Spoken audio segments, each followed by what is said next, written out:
kick off our next speaker, I want to take and ask a show of hands here. How many people here consider themselves flippers? You buy and flip. Raise them up high so we can see them. So maybe 40%, 50%. How many people here consider themselves buy and hold investors? That's primarily what you do. Well, yeah, about maybe a little bit less. I think John's talk was very relevant to both people who call themselves flippers. You buy and flip on a short term. You're in and out in 6 months, 8 months, a year, as well as to those folks who buy and hold. And for me, the two things that I took away were, as a flipper, you really need to monitor where the buyer pool is at. You know, we could kind of get away with not really caring where buyers came from. They just showed up sometimes, produce a good property, buyer comes in, likes the house, buys it. Those times are slim right now, so you need to be very cautious and very prepared on where you're doing your flips so that you've got a buyer lined up.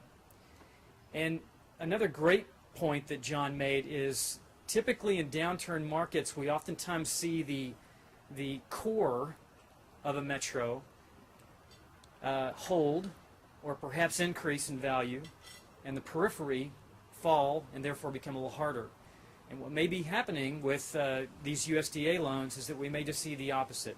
We may see the core begin to actually decline and the periphery actually increase. And that's a very important point for flippers.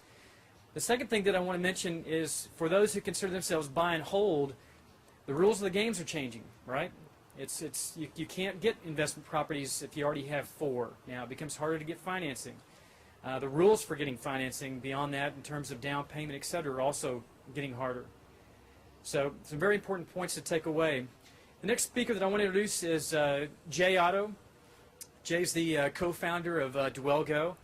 Been in business for 30 years. The sharpest guy that I know in real estate.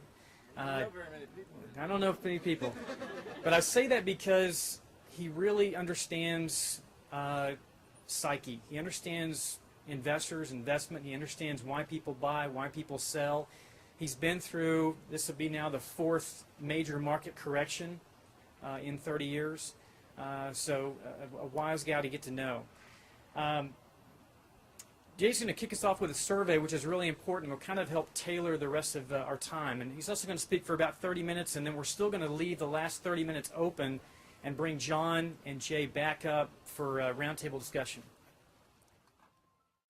How many of you have considered the possibility of cutting your personal spending at home in the last 3 weeks?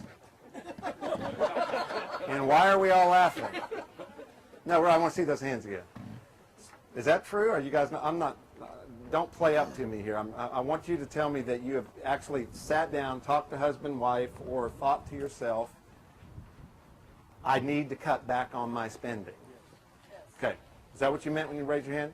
How many have not even thought about that? Okay, 1, 2. Okay. No, that's okay. I wish I were him, but then I wouldn't have had. All right. All right. How many of you in the last 3 weeks have actually cut spending? For instance, coming to a restaurant and not ordering a hamburger today, or something that minuscule, or selling a car or something. How many of you have actually done that? Okay. But most of you have plans to do that. Okay. Why? Why in the last 3 weeks have that many people decided to do that? I think the answer is obvious, right? There's fear in the market. There's uncertainty in the market. Okay? And that's what this discussion will hinge on. In the last 3 weeks, John and I have received a whole bunch of calls and emails about asking our opinion of what the market's going to do, what the interest rates are going to do, and what to do as a wholesaler or as a buy and hold. So bear in mind, we're just 2 opinions. We're not any smarter than anybody else, but I have some longevity and I've been through this before. So I have some opinions for you, and I'm going to offer humbly a game plan that I think will work in any market condition if you follow it. It's painfully easy to understand. It's for whatever reason, we as real estate investors miss it for what I believe because we become too ambitious and we become too blinded and we become too one-minded to executing our goals in a year or two. So we're going to start by saying this. 80–90% of the time, the real estate market is what I would call an ordinary real estate market. Things poke along. Prices naturally go up. Interest rates don't go too far up or too far down. It's predictable. It's calculable. I would say the last, maybe 6 months ago and the last 3 years behind that was a pretty ordinary market. In other words, the market behaved like taking your kid to the mall, you know, and he did a little of this and he did a little of that, but he got a B+. So the market behaved during ordinary times, and that's about 80–90% of the time. And then there's 10 or 20% of the time throughout the course of time in real estate that the market becomes extraordinary. And by definition, it doesn't really behave as we are expecting it to, and we are planning for it.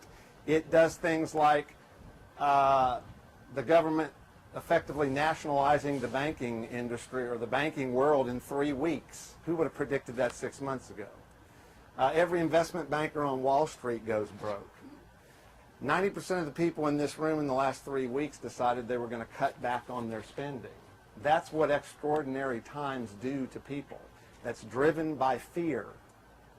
Fear of the unknown and uncertainty. And that is, in my opinion, the strongest emotion in the marketplace that will dictate value, dictate supply, and buyer behavior. So when these times come, I like to pay attention to them. I like to have a plan in place at all times so when these come, I can be in a position to not have to buy, not have to sell, but to be able to become a student of the market and follow it down and wait for what would be fundamental economics to take over, i.e. the bottom of the market, and most of all, be in business at that point. Your job today as a real estate investor is not to make money. That's ridiculous. It's to be in business then. And that might be 2 months, or that might be 5 years, or if it's my grandmother in 1929, it might be 7 or 8 years. Okay? So we don't know. No, God doesn't send us emails, and nobody sends us emails warning us or giving us a syllabus of how life is going to work out. So with that in mind, I'm going to give you 4 points that I think if we will all obey them, and believe me, I've learned these the hard way. I've learned these because I didn't do them when I was new in the business, and I lost money, and I almost went broke, and that's when you learn lessons. So hopefully I can impart something that may work for you. Number 1, we're going to start off calling it the Personal Affordability Index. Am I staying in the camera? Because this is on ESPN, isn't it? Yeah. Okay. Personal Affordability Index. It's a very, very simple concept. This effectively says, what can you afford in dollars out of your pocket, out of your IRA, or out of wherever that are your dollars that you can afford to play with in the investment world? Let's take an example. Let's say that you have bought 2 deals. Both of them were $100,000 and you borrowed from hard money lenders the whole $100,000. You anticipate it taking 10 months to sell for $180,000, and you have both of them need $30,000 of work, and that's coming out of your pocket. Your payments on each one are $1,500 a month. That's $3,000 a month times 10 is $30,000 plus $30 to fix one, $30 to fix another. A personal affordability index would say you need to have at least $90,000 at your disposal. That's yours. It's not your banker's in the line of credit. It's not your mom's. It's yours, and you can get it, and you can afford that above and beyond 10 months of living expenses. Let's say your wife's working or your husband's working, and they're paying all the bills. Okay? That's an affordability index. Now let's say the deal of the year falls in your lap. Okay? Like it could today. But you don't have any more money accounted for in your